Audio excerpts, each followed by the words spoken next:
told you about the first time I met Charlie Kirk in person? I was finishing up my interview process with Turning Point USA, and they invited me backstage at YWLS in 2019 to meet him officially. And this blonde chick sits down next to him, and she starts picking through his salad and taking out all the croutons. I was in shock. I was like, okay, this guy is such a big deal that his assistant happily just picks through his salad and then he eats it. Wild. Then, all of a sudden, he sits down next to her and she kisses his cheek. I was so confused and concerned. I was like, oh my gosh, I just witnessed a crazy HR violation. Little did I know that girl was Erica, Charlie's now wife. And at the time, they were secretly dating. So I had no clue until that point that he even had a girlfriend. I mean, he didn't post about it online and stuff. So I can't guarantee that you'll get to pick through Charlie Kirk's salad backstage at Americafest, but I can guarantee that not only will you get to see Charlie speak on the biggest stage we've ever had at a Turning Point USA event, you'll also get to hear from people like Tucker Carlson, Kayleigh McEnany, Candace Owens, Don Jr., and more. Plus, you will be front row for 2 nights of country concerts with stars like Brantley Gilbert, Russell Dickerson, and Ray Lynn. Americafest is December 18th to the 21st in Phoenix, Arizona. Secure your ticket now by going to tpusa.com/Americafest and then use code ALEX for 25% off your ticket.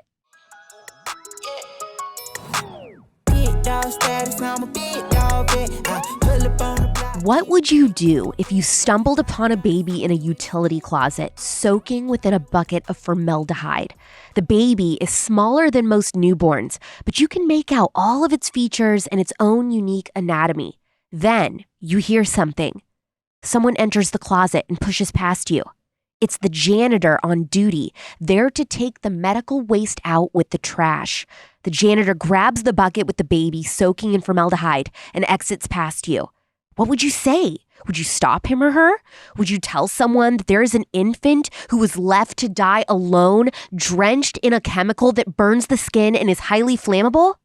It is, of course, too late. It's clear that a murder has already been committed, but it's a murder that could have been prevented. In fact, it is perhaps the most preventable form of murder that exists today, because most of the time, it's committed against perfectly healthy preborn babies, nestled in what should be the safest place on earth, a mother's womb. What I just described is an atrocity carried out sometimes in plain sight that often gets rebranded as women's rights and healthcare. Today's guest has a similar story to that little boy who was left soaking in formaldehyde. They were both victims of saline abortions and delivered in the same hospital, just 1 year apart. The exception is that our guest was delivered by her grandmother, a nurse at that hospital, who demanded that she be left alone to die when the abortion failed to kill her. Remember when I asked you if you saw a live baby in that situation, if you would say something? In the case of today's guest, nurses went against her grandmother's wishes to rescue her, and she lived to tell the story that you're going to hear in a moment. Her name is Melissa Ohden. Her story is crazy, way crazier than I can even tease right now, like way beyond what I just kind of said right there. So be prepared to be on the absolute edge of your seat. This is a goosebump-inducing episode if there ever was one. Melissa has spent her life dedicated to advocating for the voices of the unborn and those who were sentenced to die but lived. She's not only a wife, mother, and a pro-life advocate, but she's a master's level social worker and one of my favorite fun facts, founder and director of the Abortion Survivors Network, which is the only organization dedicated to abortion survivors. She is also the author of You Carried Me, a Daughter's Memoir. Please welcome Melissa Ohden to The Spillover with me, Alex Clark. Melissa, I really want to dive right into the start of your life. What was your biological mother's background? How far along was she in her pregnancy? What made her want to get an abortion in the first place? My birth mother's experience is not as unique as what people would make it out to be. I now know that my birth mother was actually not given any other choice than to have an abortion. And we live in a world that calls it a choice and a right, but doesn't realize that many women identify feeling pressured or coerced into their abortion. And so that was my birth mother's experience. Not only was it not her choice, but she wasn't just coerced. She was literally forced against her will to have this saline infusion abortion. Here she was, a 19-year-old college student, and the very people who should have loved her, supported her, provided her true choices and support were responsible for making sure the only choice was the door that led to St. Luke's Hospital in Sioux City, Iowa. She was not married to my biological father, and from what I've been told, that was just not convenient for her parents at the time because of their status in the community. And, it's unfortunate because that still happens today. Very well-intentioned friends and family members and medical professionals and clergy can be responsible for coercing or forcing women to have abortions under circumstances like my birth mother's. Right. And so the saline infusion abortion that you're talking about, explain what type of abortion that is, what happens in that type of abortion? Yeah, that procedure was the most common abortion procedure performed back in the 1970s, and it involved injecting a toxic salt solution into the amniotic fluid surrounding the preborn baby in the womb. The intent of that toxic salt solution was to then poison and scald the child to death. So typically, procedure lasted about 72 hours. If the child was, as we would say, fortunate enough, their life was ended within the first 24 hours, and then they spent the next couple of days inducing labor with the intent of the deceased child being expelled from the womb. We actually know through my medical records that I didn't soak in the toxic salt solution for 24 hours or 3 days. I actually soaked in it for 5. Whoa. They just kept trying time and time and again to induce my birth mother's labor, and I was just not budging. And so here I soaked in that toxic salt solution for even longer than the standards of the procedure.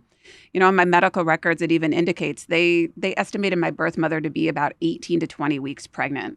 But the fact that I was ultimately born alive on the 5th day and I weighed almost 3 pounds tells the medical professionals that she was much further along. And in a little tiny corner of my medical records, it actually says I was probably about 31 weeks. Oh my gosh.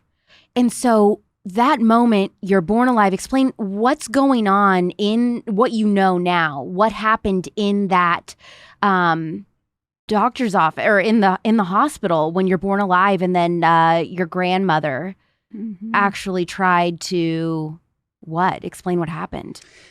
Yeah, it's interesting having a story like this. Sometimes people will go, "That can't happen. That doesn't happen."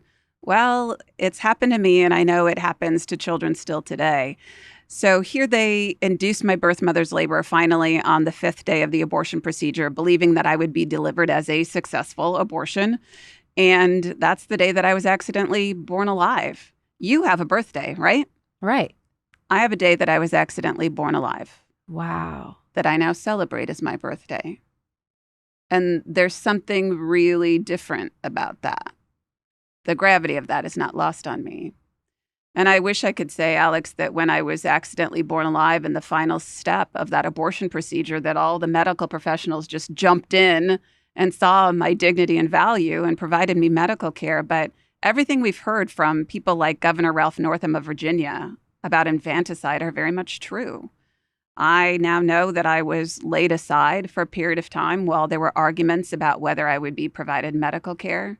You can tell by looking at my medical records that within about 5 minutes, I was nearly dead. And we know at that hospital, children could ultimately wind up in the utility closet where they were placed in buckets of formaldehyde and left to die. As far as we know, I never made it to that closet, but I was laid aside. And the very person who told other nurses to leave me to die was my grandmother, as you started to connect to.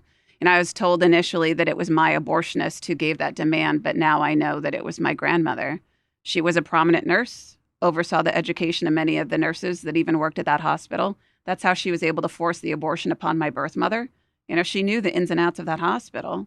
She had a lot of experience. She had a connection with the abortionist who worked there. Wow. And so she forced the abortion, monitored it at the hospital throughout those 5 days, coming face to face with me. I was her firstborn grandchild. She told the other nurses to leave me to die. And when they didn't let you die, did your grandmother know that you had been saved? Yeah, this is where it makes one of those Hollywood turns, right? Here I am nearly dead. There's arguments about whether I'll be provided medical care. And ultimately, we now know one nurse in particular rushed me off to the NICU. I was born alive at a hospital. Most late-term abortions take place at hospitals, not because they intend to save children like me, but because of the greater risk to a woman's health that far along in a pregnancy for an abortion. But I was blessed that it was at a hospital because here this nurse rushed me off to the NICU, believing that if other people found out that the abortion had failed and a little girl had lived, that maybe they could provide medical care that would sustain my life. I know that because a nurse reached out to me after my first book came out. She was a nurse working in the NICU that day who was there when everything was happening. And she remembers all of the crazy things the nurse was saying about how the abortionist messed up. But ultimately, my grandmother followed her in. I didn't know that until just a few years ago. And I now know that my grandmother told all of those nurses to never tell my biological mother that I had survived that abortion. So your biological mother, who was how old at the time? 19. She was 19. She had no idea that that abortion had failed? Correct. So what happens in the minutes and even the days after you're born? Yeah, it's wild, isn't it? So my birth mother was told that day, the abortion has been successful. It's hideous. It's a monster. Don't look at it. As I was in the room, she didn't know, Alex, if I was a little boy or a little girl. And so here she's in this devastating pain, physically, emotionally, mentally, spiritually, and then has to leave the hospital trying to pick up the pieces of her life, which, like so many women in that position, she spent decades then with incredible regret and suffering. And so here she tries to lead a normal life, and her family keeps the secret of the abortion failing and me being placed for adoption. So while that is happening in her life, my life is really starting at that hospital. So then your grandma did know that you had survived? Oh, yeah. So how did she find out? When did they tell her, oh, by the way? Oops. Yeah. We can joke about that. It's okay. My life is full of a few moments where you can just go, wow, we really need to laugh about that now. Yeah, my birth mother didn't know that I had survived until I was about 30 years old. Oh my gosh, this whole time she thought you were dead? Mm-hmm. Who told her that you were alive? Was it you? Was it you? It was, sort of. I mean, in a roundabout way. I might be skipping in your story, so if I am, tell me. It's okay. We'll connect the dots together. When I started speaking in 2007 and sharing my story, I had tried to find my biological mother before that because I wanted my birth parents to hear from me before I ever showed up on a show like this, and they kind of were traumatized by it. And I never could have realized that there was really no way people would tell her the truth. And so I had a little bit of contact with her family, and they made it clear that my messages to her would not be passed along. And I felt like I still needed to come out and share this story with the world. And so here I didn't realize as I was starting to speak out in defense of life that my birth mother's family would ultimately see me on a TV show. I've never named names until I really got my birth mother's blessing in recent years, but I didn't even have to name a name because they knew I look identical to my biological father. And just from the very details of the abortion procedure and where I was born alive, they knew that it was me. And so that's how my birth mother found out. They saw me on TV, and I suspect they kind of panicked a little bit, and they finally told her that I was alive. Are all of you still living in the same area that you were born, her and you? Actually not. So I grew up in kind of a little town in Iowa, about 2 hours outside of where the abortion took place. And, my medical records talked about the abortion taking place there, that my biological family was supposedly from there. But I always kind of thought, maybe they covered up some of those details. This is one of those stories they don't want to share the whole story. Right. But she was not there when I finally found out who my biological parents were. But my birth father was there in Sioux City, Iowa when I found him. So I started looking for my birth parents when I was about 19. That's how I can age myself really quickly with you, because that's when the internet came about.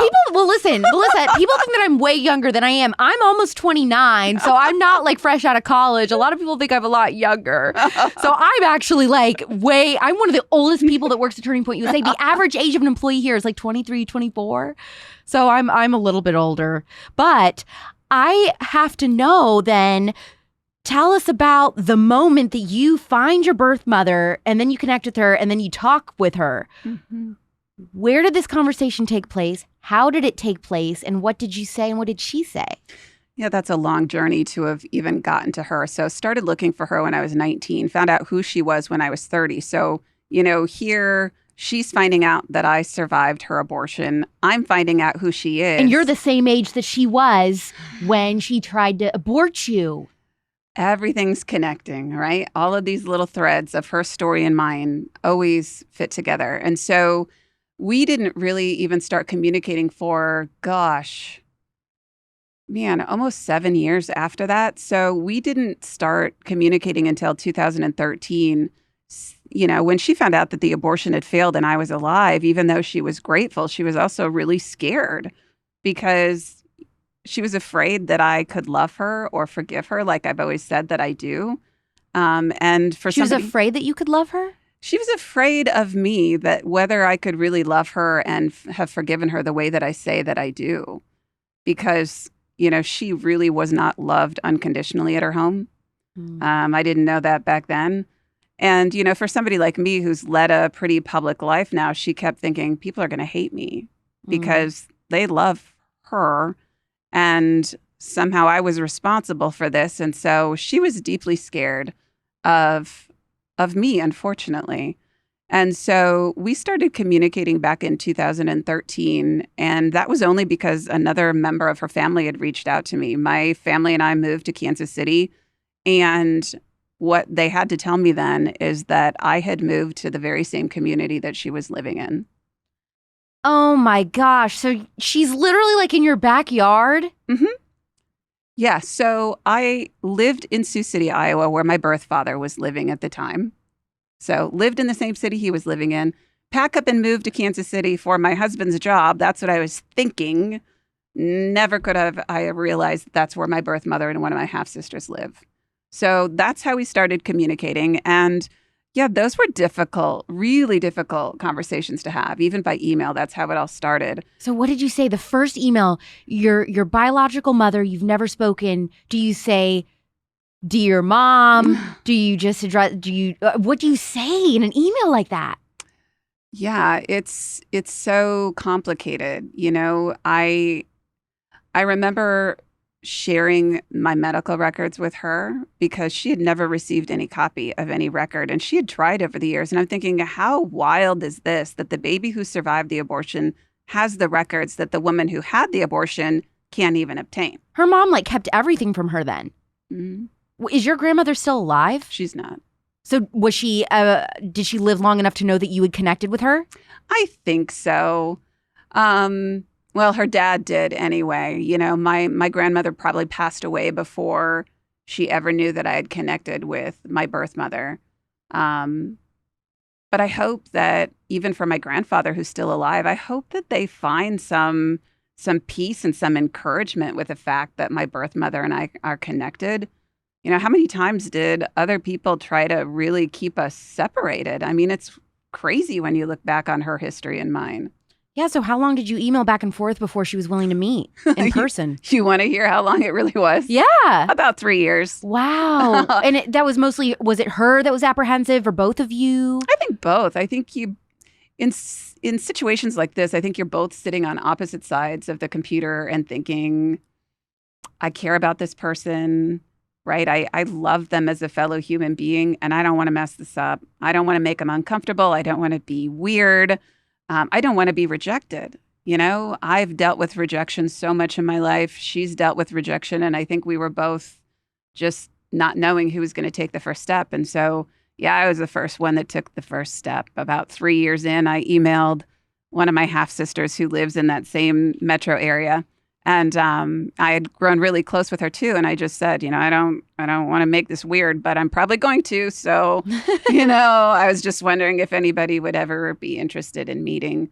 And, I was on a flight when I sent that email, and I immediately got a response back that said, yes, all in caps. We've been waiting. What did that feel like when you saw all caps, so enthusiastic? Just so much affirmation and encouragement.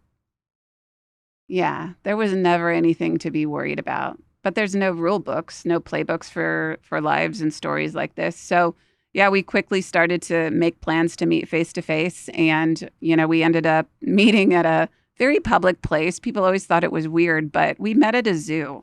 Wait, what animal were you in front of? Well, it was sort of by, what are those? Sea lions? I think so. Oh my gosh. I mean, how unique is this story? It could be a Lifetime movie. I met my biological mother who tried to abort me in front of a sea lion. The whole thing is just, I feel like this is a, you remember Unsolved Mysteries? This is a perfect, story for an Unsolved Mysteries episode. So, okay, you meet, do you hug? Do you shake hands? We hugged. I think it's so cool for me because now I get to take my kids back to that zoo. And, every time I walk past that area where I first got the text from my half-sister saying, hey, we're here. And part of me is thinking, I'm going to run away. I know that I want to do this. I know it's the right thing to do, but oh my gosh, I don't think I'm going to survive this emotionally. Right. And so now I get to walk past all of those points and remember it in a really fond way. But yeah, I got the text that they were there and I could see them kind of in the distance. Did you think she looked like you? No, actually, if she was here, she would say she thinks I look like her. And there are parts of me, but I would say I probably get my personality from her, most definitely. But I really do look like my biological father. But, we had exchanged photos and stuff over the years, so we definitely knew what one another looked like. But yeah, meeting that person face to face, it's exciting, but also it's it's panic.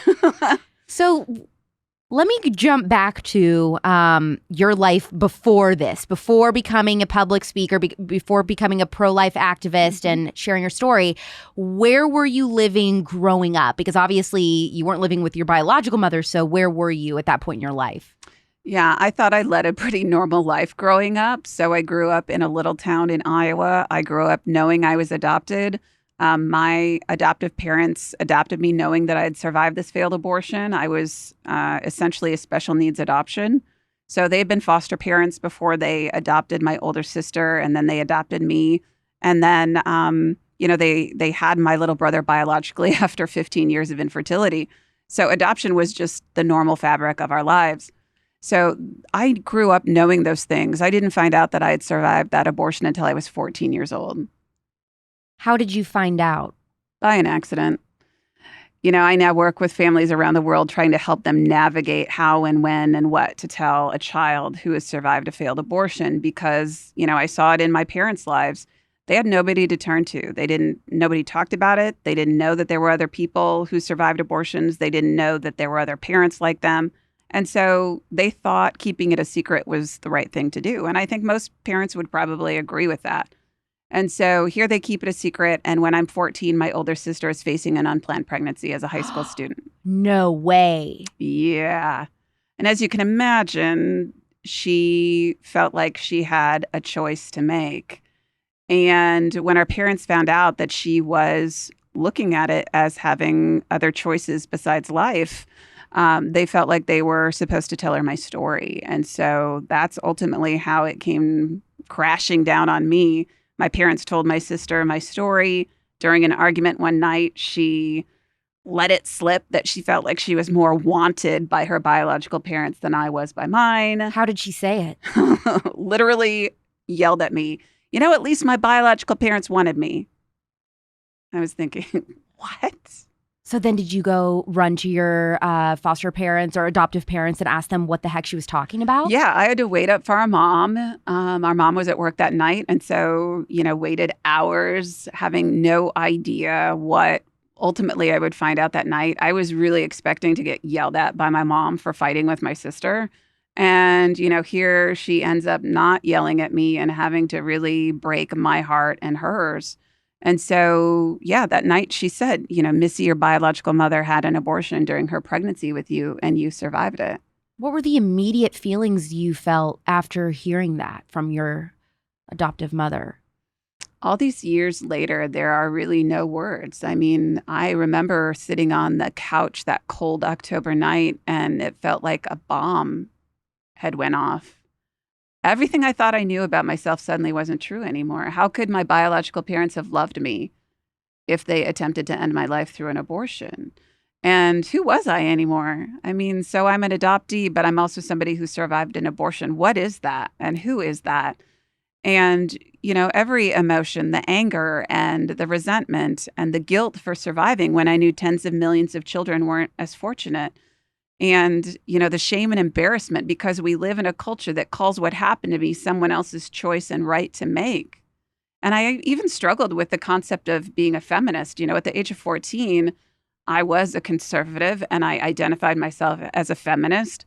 And suddenly when I found out my story, I was thinking, well, I can still be a conservative, obviously, but can I be a feminist anymore? Because the rest of the world would tell me that I can't be.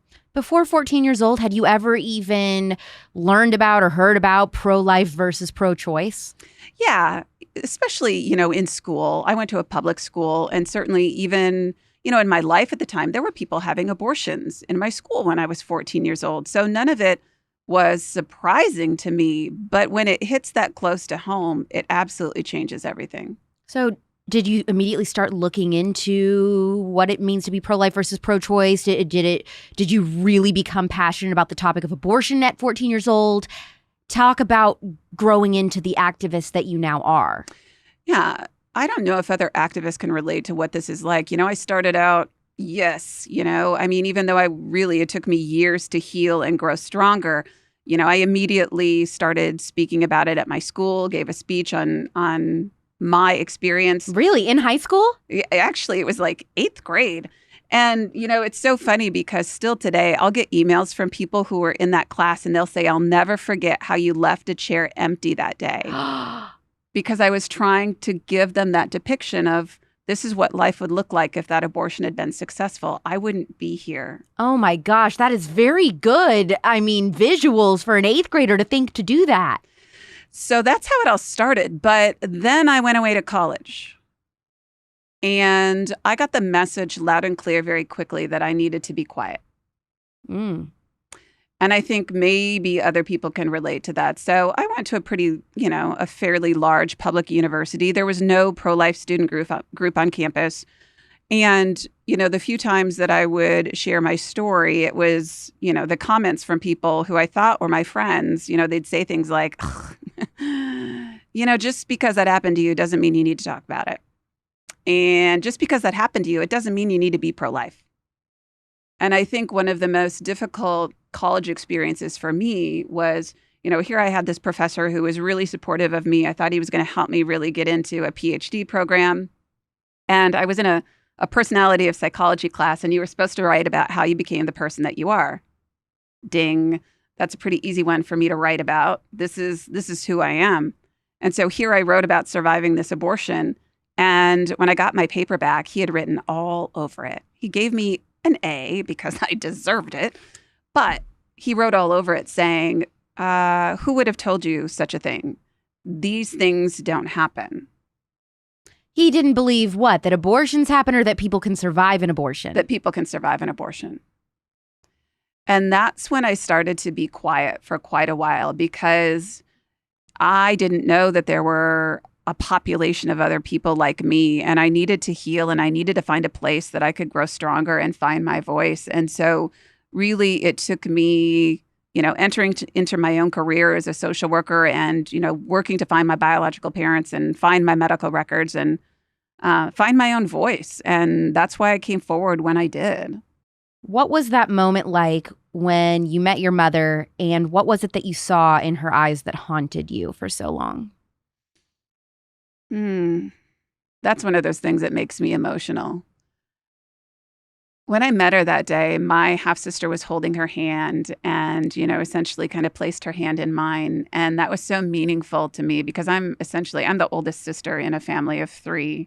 on my birth mother side of the family. And so for my sister, who's always been there for her and didn't always know the story, for her to kind of, give her to me that day meant a lot. And, when we hugged that day, my birth mom said, I never got to hold you. Talk about rip your heart out.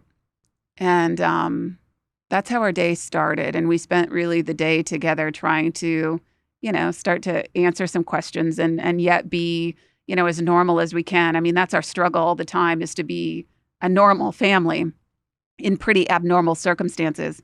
But I'll never forget the look in her eyes that day, Alex. I've worked with wounded people all my life, essentially, as a social worker. And the amount of suffering in her eyes, I will just never forget it. And if there's one thing about my life I could honestly change, that is the one thing I would do. I would fix her pain. I wouldn't prevent this from happening to me. This is obviously who I am. This was the purpose for me. But if I could take away her pain, I would do it in a heartbeat.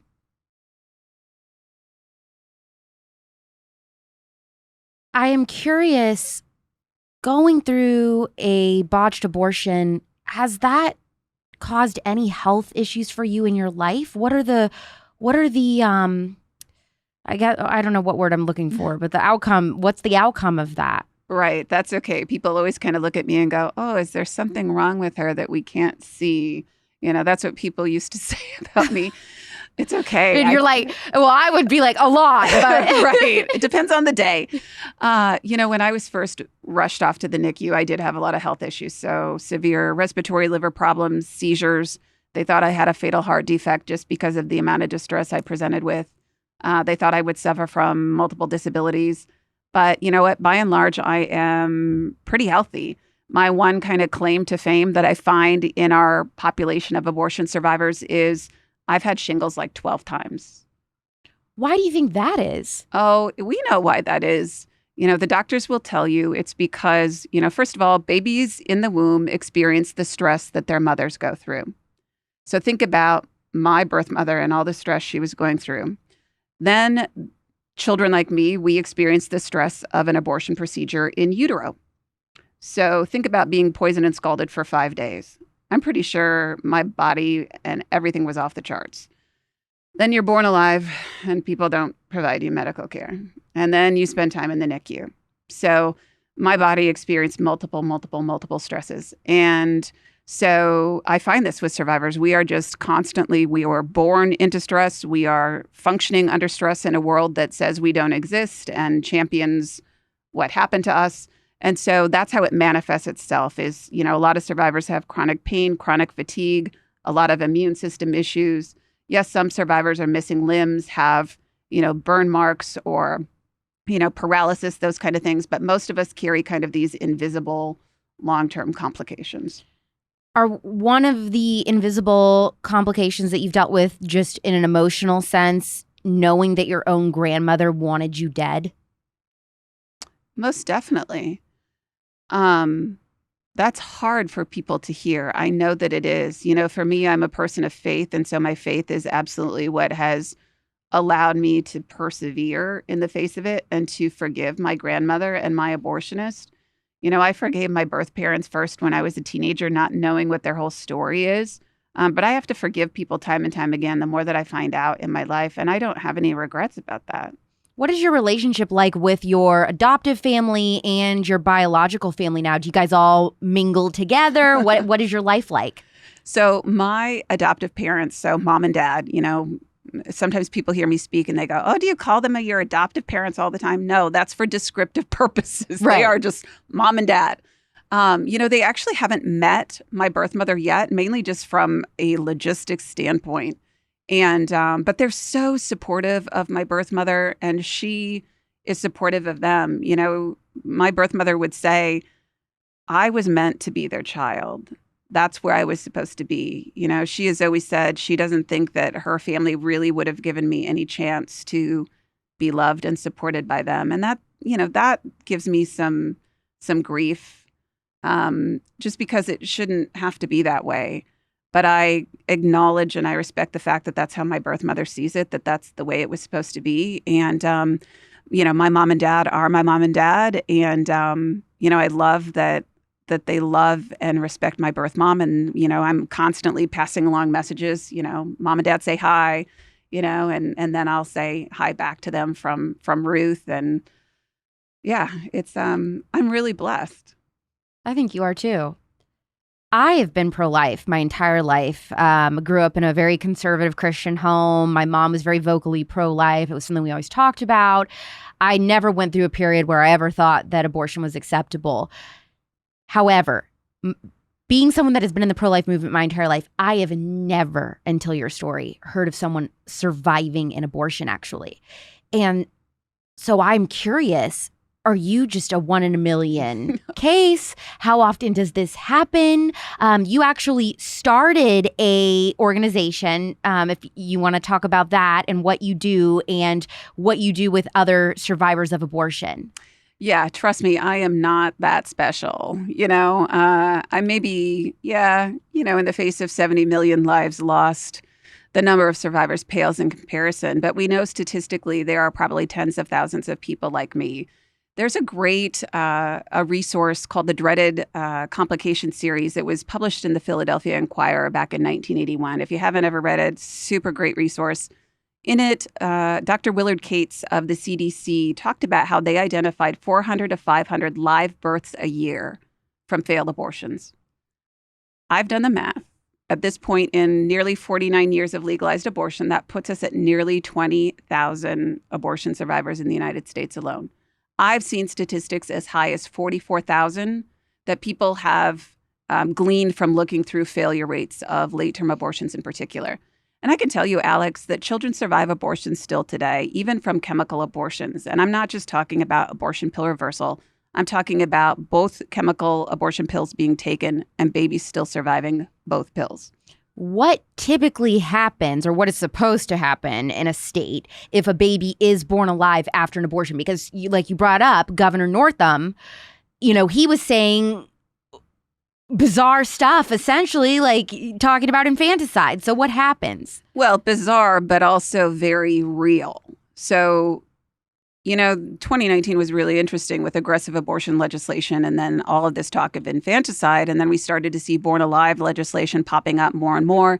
And I've testified, a number of times, both before Congress and in various states for born alive legislation and other laws. But, there are only right now, I believe, 9 states who report out their born alive survivors. And that is, just a slight increase than what we've seen in other years.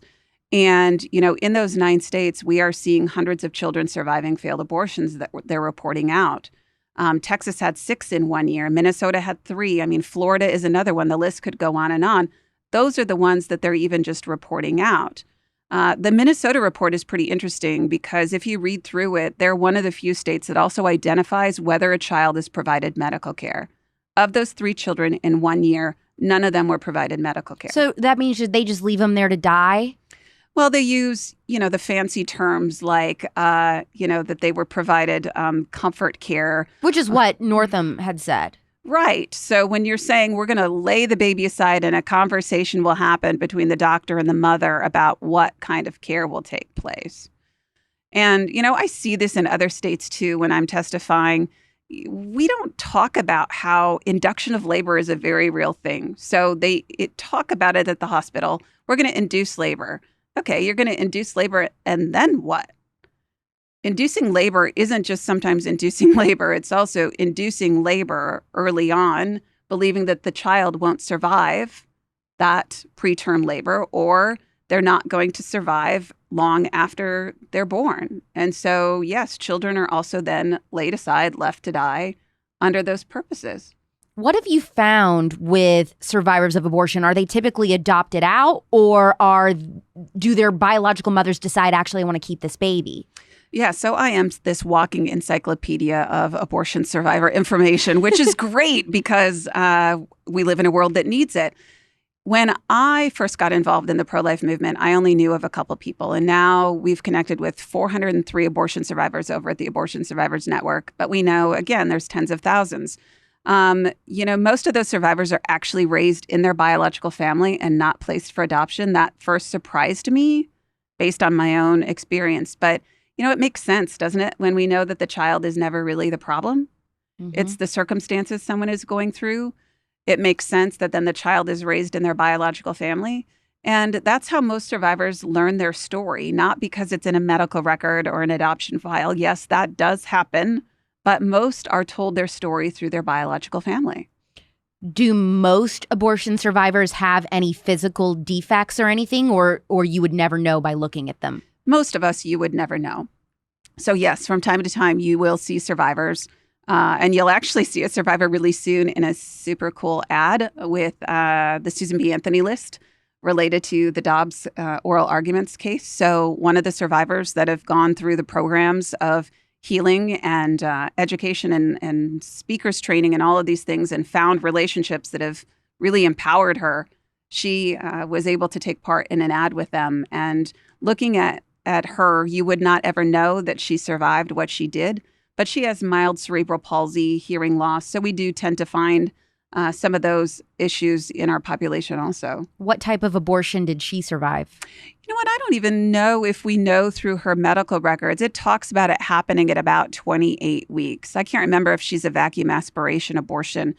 But, that's what we also find is that so many survivors are born alive because they're much further along gestationally than what the abortionist thought. I was told, Melissa, that late-term abortions never happen or rarely ever.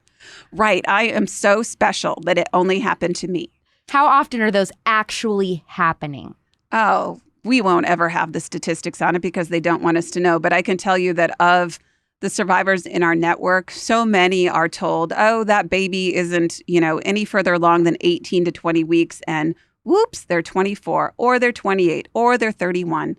But, I think the other thing that our culture really needs to get a grasp on is it's not just late-term abortions that babies survive. They're surviving first trimester abortions, second trimester abortions.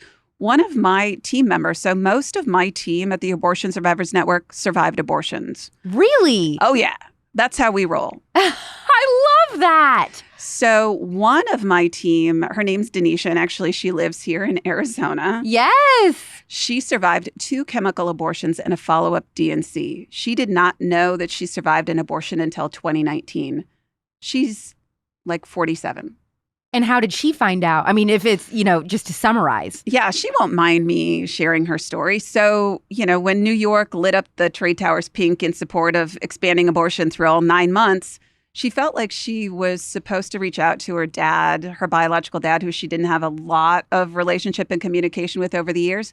But she felt like she was supposed to reach out to him and ask if her mom had ever considered having an abortion. Her mom had passed away many, many years ago. So she reaches out to her dad and says, hey, you know what? I feel like I'm supposed to ask you, did mom ever think about this? Yeah, not only did she think about it, but she actually did it. Holy crap. Yeah.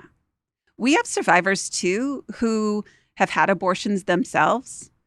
Sometimes it's after they know their story because they have experienced so much trauma and they're not prevented from being coerced and forced to abort. But sometimes survivors have abortions before they even know their story. I mean, think about the trauma that happens for them after they find out. So it is possible that if you are someone who has had an abortion, that you can still be pro-life later. Absolutely. Absolutely. One of my team, I love talking about my team. One of my team members is Priscilla. She lives in Alaska. She's 71. You would never know it in a million years. And I want to be like Priscilla as I grow up. But Priscilla survived an illegal abortion, was raised in her biological family, had an abortion at the age of 19. And that's when her mom told her that she had attempted to abort her. Priscilla went on and had another abortion when she was in her 20s. And then, like so many women, after all of that trauma, she went to work in the abortion clinic wanting to give women something that she didn't find there, which was support. And of course, then her life has turned around dramatically, because she became a person of faith and she's now been able to heal in so many of those different areas of her life. And I just love her so much and her courage in sharing her story, as difficult as it is. So you brought up that Priscilla felt like she wanted to provide something that she didn't feel like she had when she was in crisis. What is your response when people say that pro-lifers only are pro-birth. We don't care about baby until, except when they're in the womb. We care more about women and children after they've been born than the abortion industry and lobby ever will.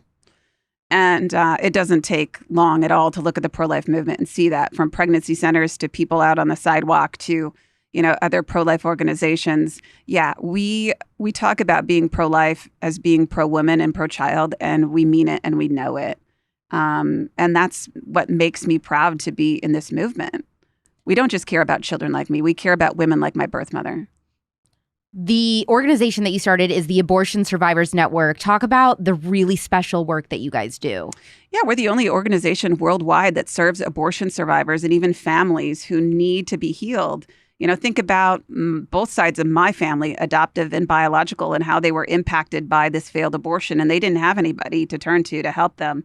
So, yeah, we run healing groups multiple times a year. We just did an in-person retreat early this year where we had 17 abortion survivors there. We'll probably have 30 next year. And this is a nonprofit? We are. We're a nonprofit.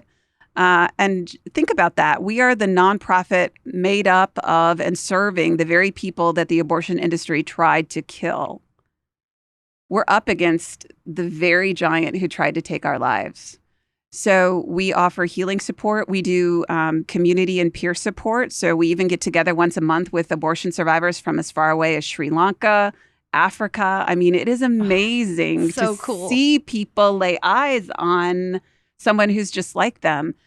We also do education groups. So we train survivors how to share their story. That's really cool. It is really cool, isn't it? And over the summer, we launched 6 survivors publicly with their story for the first time. So people can visit our YouTube channel. It's just the Abortion Survivors Network. And you can find 7-minute clips from these survivors sharing their stories. And it is, for me, it is so impactful, even though I know them. I'm blown away every time I hear them speak. So we're training people on how to speak publicly, how to advocate, and we're ultimately getting them involved in major campaigns like the one you will see soon. It's been 49 years of legalized abortion, and there's never been an organization like us. And it's long past time that people are healed and supported, but also then that our culture needs to come face to face with us. Talk about the upcoming Supreme Court case, why this one may arguably be even more important to the issue of abortion than Roe v. Wade. Absolutely. If people have been paying attention, you'll see that we're talking a lot in the movement about how we know everything that we do now about, the science of the baby in the womb, ultrasound, all of these things. And, we also know that viability is, much earlier than what they ever wanted it to be. I mean, I was in the Oval Office when Trump was in office, and I was with a little boy who had been born at 21 weeks. Mm. So we know the viability is earlier and earlier. So, we know all these things to be true since Roe was, essentially settled. That's what they're trying to say, right? Oh, this is settled. No, it's far from settled. So we know that all of these things are true and different than what they were back in 1973. And we know that, women don't need abortion to be able to be successful. I frankly find that demeaning every time I hear it. And as a woman who survived an abortion, the very act that was most, supposed to end my life, that's now my right to exercise and is supposed to be empowering to me. That's ridiculous. So we know that this court case is incredibly important. And I do truly believe no matter what happens with the Texas ruling right now, I think we have a great likelihood of the court realizing the truth that, Roe has devastated our lives, and it is not a constitutionally protected right.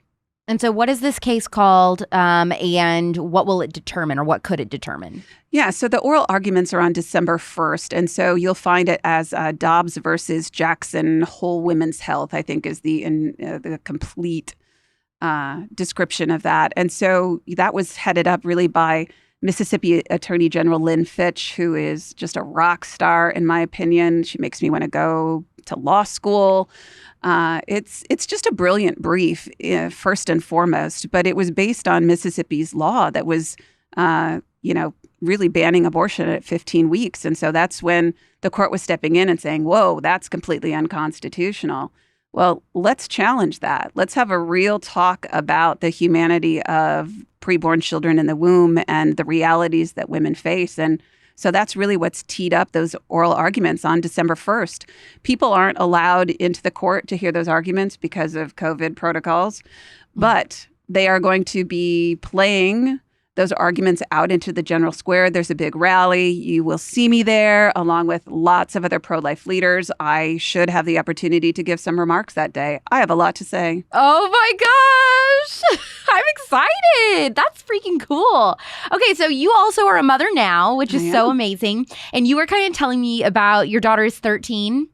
And you were kind of describing she's a little cute conservative. She is. I mean, I hope she is cool with me saying that. Liv, you are. I mean, you are. You know that you are. She is outstanding to be 13 years old. And, you know, she's not afraid to be bold about who she is and what we believe and not back down and knows that, you know, our conservative beliefs are worth fighting for and that we're right. And so, she goes to a lot of pro-life movement, you know, activities with me. She used to fall asleep at my feet at podiums when I was giving speeches. So she's just been raised in the movement and out on the sidewalk. And, she plans on running for office someday. She wants to run for Congress. She plans on going to law school and studying politics. And, I was sharing that I was at her conferences recently. And, one of her teachers said she's just one of those kids where she leads, other people just naturally follow. And they went so far as to say that, they saw her as the next Condoleezza Rice. And that's life complete for me right there. That's your girl. That's my girl. How do you prep her to be able to debate the topic of abortion at 13 years old with a mother who is a staunch pro-life activist? How does she deal with that in today's culture? I cannot imagine what types of conversations she has as a middle schooler right now. Yeah, that's what I love about her. She really is so much more bold than I could be at that point in my life. And I was looking through old Facebook memories the other day, and so I did an ad with the Susan B. Anthony list back in 2012 called How Will You Answer? And that was about then Senator Barack Obama's infanticide history. And she was raised, she was pretty little, but she was growing up as it was happening. And through an old Facebook memory, she said, why does that or Barack Obama, why does he think it's okay to kill babies in abortion and leave them to die? I mean, she was like 5 years old and she was saying that. Out of the mouths of babes. Yeah. So, we go from there to now being 13. And, she just brings up to people, not only the tenets of our faith, but also the science of when life begins. And I love that she is able to include, women's rights. And if people want to go there, she talks about the rights of her mother and her own right as a young woman who never would have lived if the abortion would have been successful in ending my life. She knows enough pro-life leaders to say, if somebody brings up rape, she can talk about, and what about their life? And, do those circumstances change the value of that person's life? Does it ever make it okay? So it's cool to really equip her to have those conversations. Talk about the gift of motherhood and just talk about that for a lot of the younger members of my audience or women that are like, I don't know if I want to have kids, or, culture tells me that I need to fulfill my own dreams. I need to do me, and not pour into somebody else. Talk about just what a gift motherhood has been for you. I've been able to do it all. Leave a job as a social worker, get involved in the pro-life movement. I speak so much, so frequently. I'm constantly in and out of airports, raising money for other organizations and my own, going and testifying before Congress. My children have never held me back. What they have done is give me something worth fighting for, because this is my legacy to them and to the world. And on the days that get hard, I have a note in my bag that's here with me today. It's a picture from my 7-year-old, and it's her and I, and it says, "I miss you, Mom." Aww. You know what? Yes, that somewhat breaks my heart that I have to be away from her. But at the same time, she is living her life knowing that this was a sacrifice Mom makes. This is a sacrifice our family makes, and it's always worth it. And so our culture has really, strewn that lie that to be a successful woman, you have to choose between a career and being a mother. And I say, no way. And I know so many other mothers who are just as successful, and I wouldn't have it any other way. This is the women's empowerment feeling that I feel like they try to pretend that you get if you go to something like the Women's March or whatever. But I'm feeling it now with you, Melissa. Like I feel so encouraged and excited about just my future one day, hopefully, God willing, that I'll get to be a mother. And just your story and your family makes me so absolutely excited and just so happy for you. And I don't even know you, but I just am so elated. Just everything you're describing. I do want to know, for anyone listening, just like your biological mother who was forced to have an abortion or, attempt to have one, for anyone else who's gone through that, where they felt like they had no choice, their family was pressuring them, they had a boyfriend that was pressuring them or whatever to have an abortion, and maybe it was successful or not, but what would you as an abortion survivor want them to know? And even if it was their quote unquote choice to have that abortion at the time, the answer is still the same. You are loved. You are forgiven. There are so many healing resources out there, from local pregnancy centers to groups like Support After Abortion, Surrendering the Secret, Hurt by Abortion. That list could go on of the organizations that people can turn to for help. And no matter what our culture says about how it's a choice and a right and that you shouldn't feel guilty or any of those things, we know that that is indeed what women face. And so you are not alone in that, and turn to places for help and for hope. What are your favorite, besides Abortion Survivors Network, obviously, what are your other favorite nonprofit pro-life organizations for people to get involved in if they want to do something for the pro-life movement? I get asked this question every time I talk about abortion. Ooh, there are so many good ones. Abby Johnson and the team over at Pro-Love Ministries, Abby's a good friend of mine. Pro-Love Ministries is a fairly new nonprofit. So they do affiliates. So the Abortion Survivors Network is an affiliate. So they help us really become a new startup and get started in the pro-life movement, even though we've existed for a long time. But as a startup, you've got things to do.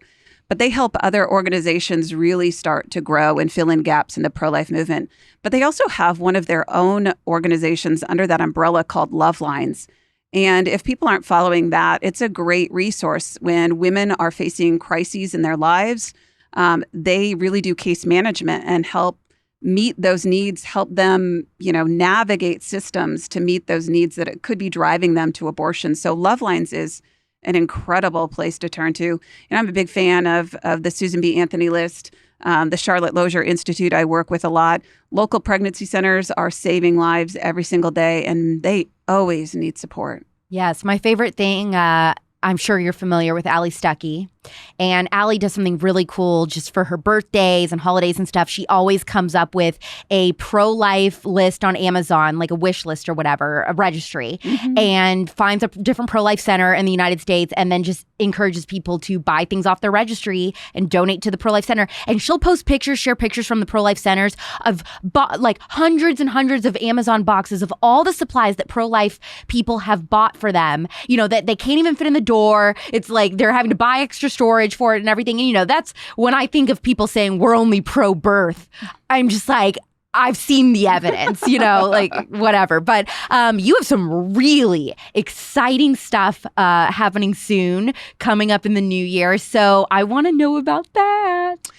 Yeah. So I have one book out right now called You Carried Me, a Daughter's Memoir. And my second book is coming out sometime next year. Pub date is kind of fluid at this point. We haven't announced who the publisher is, but I can tell you it's a major Christian publisher, and I'm working with a major Christian author who's a best-selling writer. And the working title right now is More Than a Choice, Abortion Survivors Break Their Silence. Ooh, yes. I think that's a good choice. And so, yeah, keep that title, publishers, if you're listening. We're feeling it. We're feeling it. I got goosebumps. But I'm telling about 10 other abortion survivor stories who have never been public before. Some of them are little. One of them is actually a young child under the age of 10 from here in Arizona. No way. Yes. Oh my gosh. Okay. I'm very, very stoked for this. And so when does this book come out, tentatively? Can you give us that? I don't know yet. Okay. It may not be until the fall. Okay. It really is the pandemic. Yeah. But for sure 2022. Oh, yes. Okay. That isn't changing. So it's going to be an incredible book. And I'm excited about that. We've never had one like that in the pro-life movement. And I think it's a great opportunity when people want to go, oh, there's like one of them or two of them. No, first of all, here's a book full of them. And I'm going to work really hard to find the rest of the people whose stories are untold. I want to know when the Melissa Ohden movie is going to come out. Abby Johnson got, unplanned. When's your movie coming? Are you going to get one? Maybe. There's also something in the works before that. So a documentary that we're kind of working on the fundraising for at this point. Okay. So well, wait, if people want to get involved with that, where can they find that to help? They can contact us directly at the Abortion Survivors Network. Again, it's somebody with a proven track record of major pro-life documentaries. I wish I could name names. He probably wouldn't mind, but I should probably not. Right. But people can contact us at the Abortion Survivors Network. It's about $150,000 to maybe make that a reality. Mm-hmm. And I think it's a game changer. Absolutely. Okay, so where else can people find you? Where can they follow you on social media and all that good stuff? Yeah, you weren't expecting that part, were you? I wasn't. Documentary first, and then that will lead to my life story. That's what they've laid out. They can find us at the Abortion Survivors Network. So we are abortionsurvivors.org. Find us on Instagram, Twitter, Facebook at the Abortion Survivors Network. Melissa, you're like one of the coolest chicks I've ever had the pleasure of meeting. Thank you so much for coming on the Spillover today. Thank you. I can't say it enough. Melissa's entire story is why I fight for life. It's why conservatives fight for life. It's why all of us fight for life. She has impacted so many people because she survived. And it just makes me think of what sort of world we'd be living in right now had there never been a single abortion. What change might those lives have had on human history? Just really makes you think. I always say the phrase, it's brave season, as a way to encourage you to share your conservative or pro-life beliefs. Melissa's story is an awesome way to start the conversation about life. Just share this episode on social media or text it to a friend and be like, did you know that there are people out there who survive almost being aborted? I never have, and this woman's story is nuts. You got to listen to this. If they're pro-choice, I bet you that person would say that they're all for women's rights, right? Well, Melissa's a woman, a wife, a working mom, a social worker, an all-around rock star. They should believe in her right to life too and listen to what she has to say. If you're hearing from me for the first time, you should know that besides the Spillover, I have a daily show on Instagram that's a few minutes every single day where I cover the daily pop culture and entertainment news from a conservative perspective. The show is called Poplitics, and we just celebrated our 2-year anniversary. It's on Instagram. Every day I spill the Conservatea, as I like to call it. And then every Friday, I share the Conservatea that I can't fit in a Poplitics episode on this show, which is why it's called The Spillover. The goal and purpose of The Spillover is to share mind-blowing stories and interviews with some of the most interesting people and storytellers in the world. Even if you aren't conservative, I know without a shadow of a doubt that you will love these stories and guests because it's stuff that you won't hear on any other podcast. First-hand accounts and survival stories, experts in the juiciest, most controversial topics like teen girls with gender dysphoria, and even relationship advice. Every week is totally different. So make sure you subscribe to Apple Podcasts and Spotify. Just search for The Spillover, subscribe on there. And if you like the show and you want us to keep growing, leave us a 5-star review. I cannot tell you how much that helps the show and episodes. I'm Alex Clark, and this is The Spillover. Love you, mean it. Bye. Big dog status, I'm a big dog,